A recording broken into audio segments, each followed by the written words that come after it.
Учениците от столичното 8 СОУ пък съхраняват знаме с лика на Левски, което е било символичен участник във Втората световна война. Един клас от това училище, 26 младежи, след като отиват на манифестация за 24 май, заедно с това знаме отиват на гарата, където са тръгвали камионите за фронта, и целият клас заедно със своя класен ръководител заминават на фронта. Няма този така, да ви прекъсна обаче, защото днес, както добре знаете, че 7 годишна от смъртта на Левски, имаме пряка връзка с нашия репортер Дамян Воденичаров. Нека да чуем какво става там. Можем да се включим. Здравей! Здравей отново от паметника Левски. Добро утро и на зрителите, които сега започват да ни гледат. Тук вече има доста хора и доста ученици. С мен е група ученици от 8 училище, не е така? Да, точно така.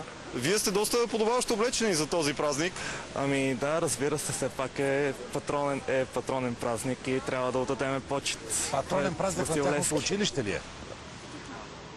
Да, точно така. Те носят доста специално знаме. Би ли го показал? Да, разбира се.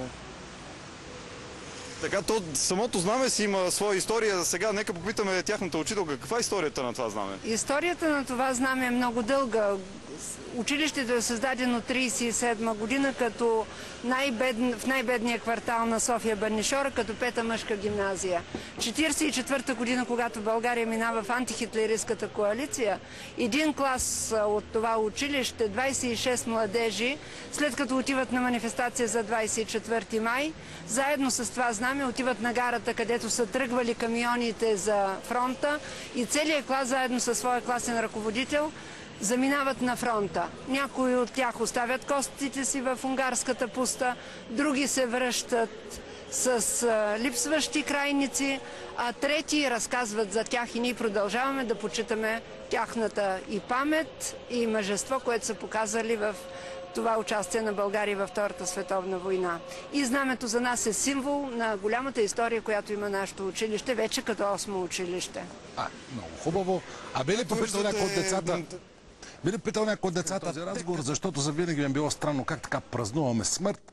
Може да направим панахида, може да я почетем, може да направим помен, да я поменем, но да я празнуваме.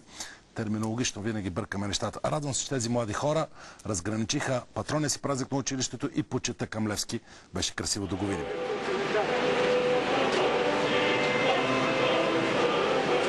Наистина светъл човек, който всеки трябва да почита и винаги трябва да дойде, всеки българин трябва да дойде тук, поне едно цвете да остави в знак на почит.